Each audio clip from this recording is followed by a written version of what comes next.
Good morning guys, Laura here from Hedgehog's Homestead. Today's video will be over a couple of days. It's really windy today, so I'm not doing a full video outside, but I thought I'd show you guys. Baby chicken is still here, starting to get its back feathers. And thriving alongside mom.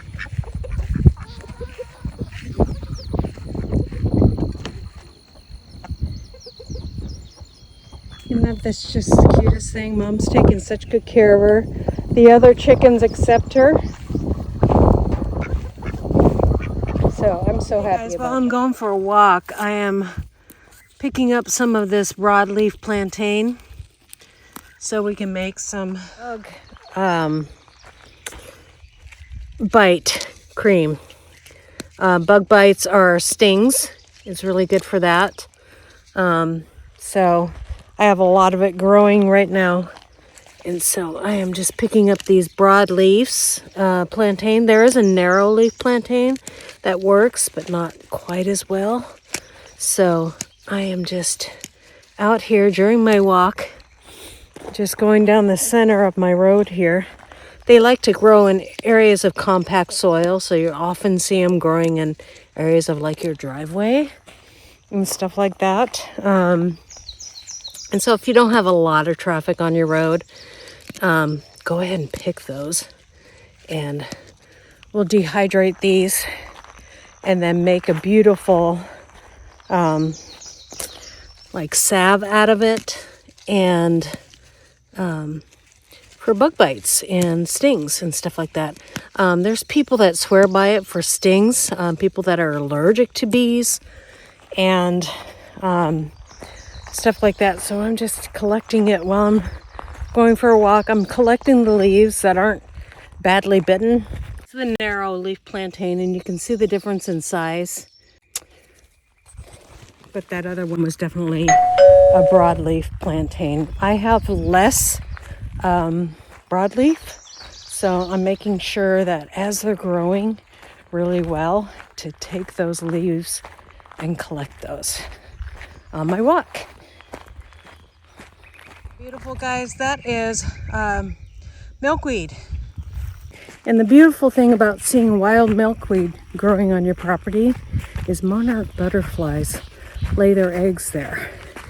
And so I am going to leave that alone. Well, technically it's on my neighbor's property anyways. I hope she doesn't mow it down. Because milkweed is just the only plant that they will lay their eggs in like that. And so it's just awesome to see that. Also on my walk, I have found some wild passion flower. We're going to dehydrate those too, and some passion flower leaves. Look at our beautiful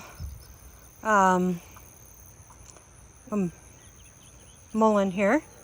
We're going to go ahead and harvest some more flowers.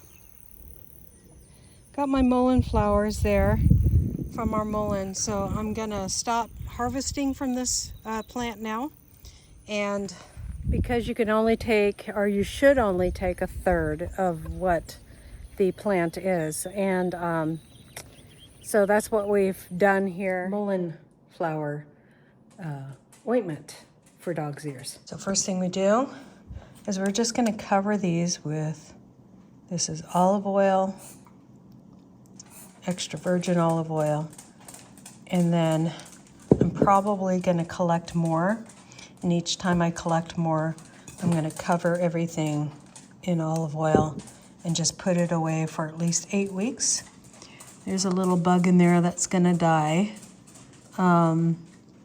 because I don't do anything to it. I just take it straight because I want the pollen and everything that's in there.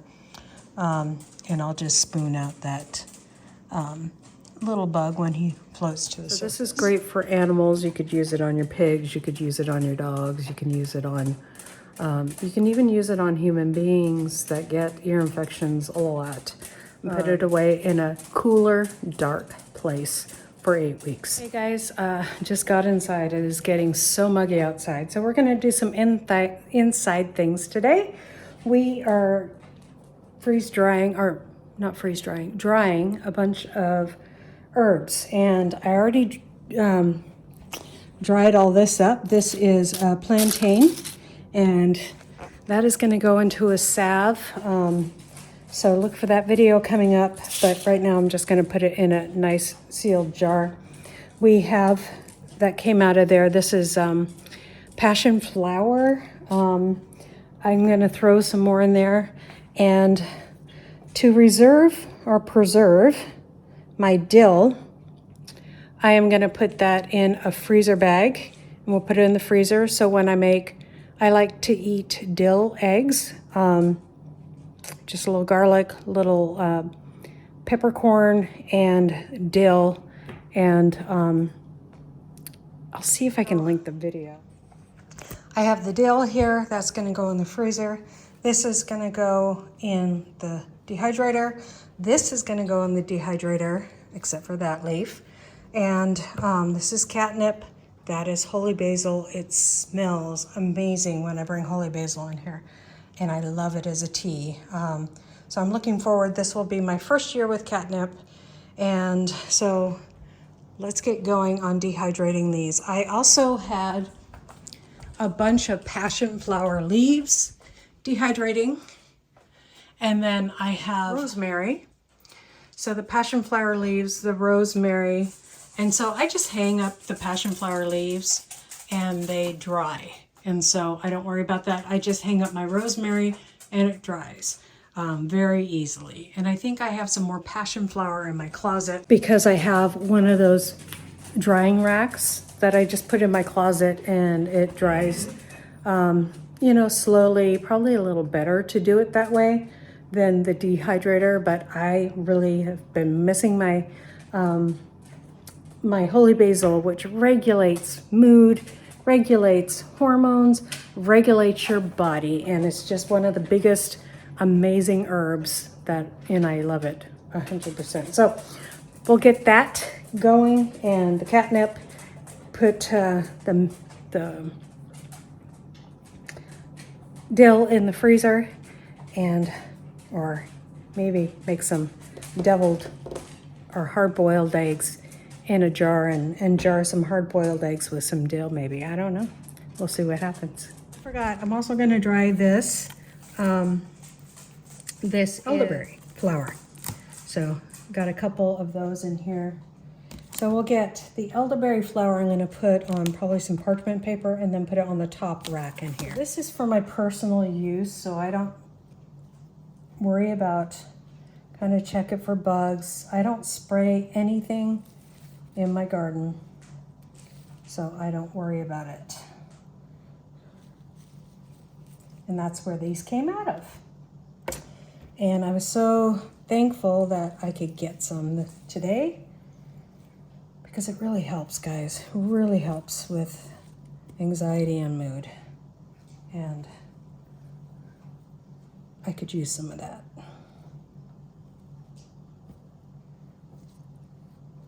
Also, holy basil it will suppress your appetite a little bit. So you got to watch for that if you have somebody that doesn't need appetite suppressant. So I don't really need it, but I'm aware of it, that it does that, so I watch myself.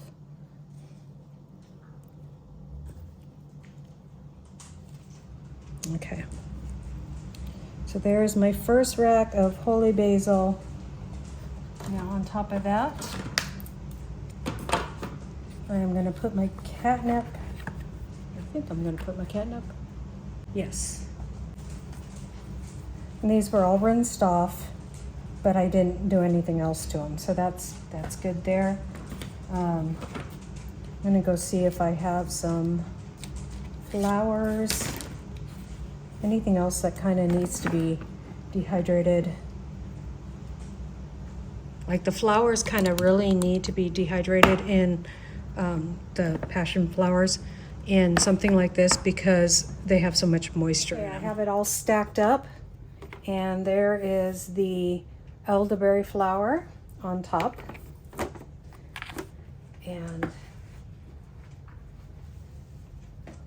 put it down there and get it going. And that is it for that.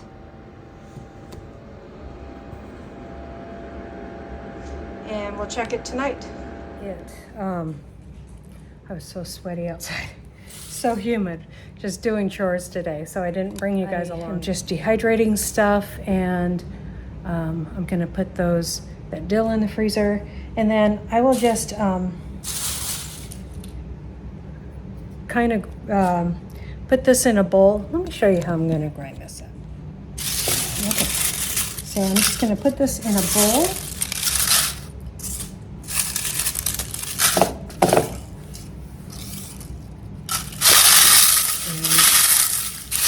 Just go like this. I find that once they're dried, it's so easy to do this, and I might put it through a grinder, but I'm not sure, or my food mill or something like that, because I don't know how much grinding I need to do on it before I put it in a